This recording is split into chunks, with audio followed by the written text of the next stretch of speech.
Hi friends, welcome back to my channel. మీరు ఎలా ఉన్నారండి? నేనైతే బాగున్నాను. మీరు కూడా బాగున్నారని ఆ భగవంతుని కోరుకుంటున్నాను. ఈరోజు నాకు కారంగా ఏదైనా తినాలనిపించిందండి. అందుకే నేను బజ్జీ మిర్చి చేస్తున్నానండి. దానికి కావాల్సింది బజ్జీ మిర్చి, శనగపిండిలో కొంచెం సాల్ట్, కొంచెం సోడా ఉప్పు వేసుకొని, కొంచెం ఓమా అరచేతిలో వేసి బాగా నలిపి వేసుకుంటే ఓమా ఫ్లేవర్ బాగా తెలుస్తుందండి. తగినన్ని వాటర్ వేసుకొని ఉండలు లేకుండా చక్కగా కలిపేసుకోవాలండి. నేనైతే కొంచెం గట్టిగా కలుపుతున్నానండి. తర్వాత మళ్ళీ కొన్ని నీళ్ళు యాడ్ చేశాను. ఈ గట్టిగా కలిపిన దాంతో కొంచెం చిన్న పని ఉందండి, అది కలిపి పక్కన పెట్టేసుకుందామండి. ఈ బజ్జీ మిర్చిలకి ఘాట్లు పెట్టి లోపల ఉన్న విత్తనాలన్నీ తీసేద్దామండి. లేకపోతే ఎక్కువ కారం అనిపిస్తుంది ఆ గింజలు ఉండడం వల్ల. అన్నీ అలా చేసేసుకుందామండి. ఇంకా మనం ఇందాక కలిపిన శనగపిండిలో ఇంకొంచెం ఓమా కలిపి వీటిలో స్టఫ్ చేసుకోవాలండి. అంటే కొంచెం కారం కాకుండా మంచిగా అనిపిస్తుందండి. అందులో ఏం స్టఫ్ చేయకపోతే ఎక్కువ కారం అనిపిస్తుంది. అందుకే ఆ శనగపిండిలో కొంచెం ఓమ కలిపి అలా లైట్గా పెట్టేసుకుంటే లోపల కారం అనిపించదండి. అందుకే నేను అలా చేస్తాను. చింతపండుతో కూడా వేసుకోవచ్చు, కానీ ఇంకా చింతపండు టైం లేదండి. ఇంకా నేను అలా బజ్జీలు వేసేస్తున్నాను. మీడియం ఫ్లేవర్లో వేసుకోవాలండి. ఎక్కువ ఫ్లేమ్లో పెట్టేస్తే మాడిపోతాయి, పైకి ఎర్రగా అనిపిస్తాయి, లోపల మిర్చి ఉడకదు. అందుకే మీడియం ఫ్లేమ్లోనే ఈ బజ్జీ మిర్చి కాల్చుకోవాలండి. ఇంకా ఆ మిర్చి సైజు పెద్దగా ఉండడం వల్ల ఎక్కువ పట్టట్లేవు. ఇంకా చక్కగా అటు ఇటు తిప్పుతూ మంచి కలర్ వచ్చేలాగా, క్రిస్పీగా వచ్చేలాగా కాల్చుకోవాలండి. ఇంకా బయట చే బండి మీద ఆయిల్ కొంచెం హెల్తీకి మంచిది కాదు కాబట్టి మనం ఇంట్లో చేసుకోవడం ఉత్తమం అండి. నేను మ్యాక్సిమం ఇంట్లోనే ట్రై చేస్తాను అన్నీ. ఇంకా లోపల కూడా మంచిగా కాలాలి కాబట్టి నిదానంగా అటు ఇటు తిప్పుతూ చక్కగా కాల్చేయాలండి.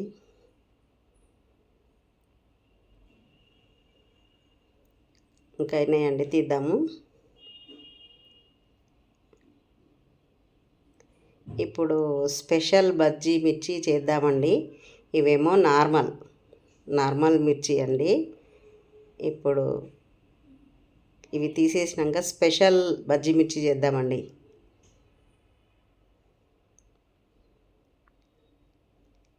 ఇప్పుడు 2 మిర్చీలని కలిపి పట్టుకొని పిండిలో ముంచి చక్కగా అవి విడిపోకుండా ఒక్కటిగా ఉండేలాగా కదలకుండా వేసుకోవాలండి. జంట మిర్చిలాగా వేసుకోవాలి. వాటితో చిన్న పని ఉందండి, మీరు వీడియో చూస్తుండండి చివరి వరకు. ఇలా కూడా అప్పుడప్పుడు చేసుకుంటే స్పెషల్గా అనిపిస్తుందండి. మిర్చి బజ్జీ కామన్గా తింటూనే ఉంటాం, ఇవేమో స్పెషల్ మిర్చి అండి. నేనేం చేస్తానో చూడండి. వాటిని మంచి కలర్లో కాలినాయండి, క్రిస్పీగా, చూస్తానికి తినాలనిపించేలాగా మంచిగా వేగినాయండి. దానికి మధ్యలో ఇలా ఘాట్లు పెట్టుకోవాలండి. లోపల స్టఫ్ చేసే ఐటమ్స్ ఉన్నాయండి. ఆ మిర్చి మధ్యలో స్టఫింగ్ కోసం ఇలా ఘాట్లు పెట్టుకోవాలండి.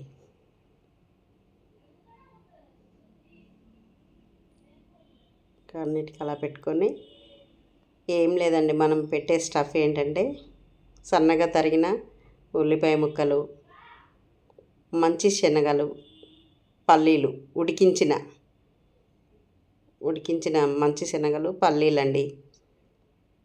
ఇంకా ఉల్లిపాయలు, అవి పల్లీలు, శనగలు ఇవ్వనండి స్టఫ్ చేసేది. కొంచెం స్పెషల్గా అనిపిస్తాయండి. ఒకసారి మీరు కూడా ట్రై చేయండి. మనకు మిర్చి బండి దగ్గర కూడా స్పెషల్ మిర్చి కావాలి అంటే కూడా ఇలా ప్రిపేర్ చేసి ఇస్తారండి. అంతే అండి స్పెషల్ మిర్చి అంటే. ఇంకా వాటిలన్నిట్లో అలా నింపేసి పైనుంచి మనం కారం ఏమి యాడ్ చేయలే కదండి పిండిలో, ఓన్లీ సాల్ట్, వంట సోడా, ఓమా ఇవే కదండి యాడ్ చేసింది. ఇప్పుడు కారం కొంచెం లైట్గా ఉండాలని వీటిపైన కొంచెం కారం చల్లుకుందామండి.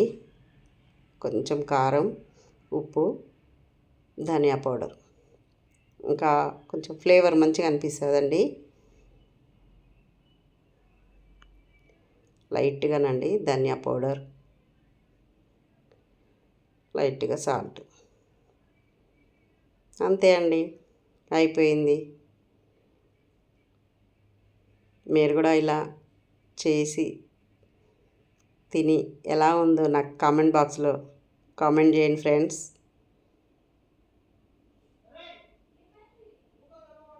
ఇప్పుడు వాటిని టేస్ట్ చేద్దామండి.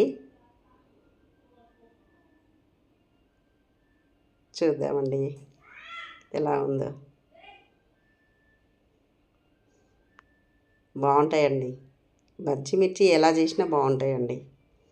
నాకు ఇష్టమైన బజ్జి మిర్చి, దాంట్లో ఉల్లిపాయ ముక్కలు నంచుకొని తింటే ఇంకా సూపర్గా ఉంటుందండి. మీకు ఈ వీడియో నచ్చినట్టయితే లైక్ చేయండి, షేర్ చేయండి, నా ఛానల్ని సపోర్ట్ చేయండి అండ్ సబ్స్క్రైబ్ చేయండి. ఓకేనా ఫ్రెండ్స్? Bye friends.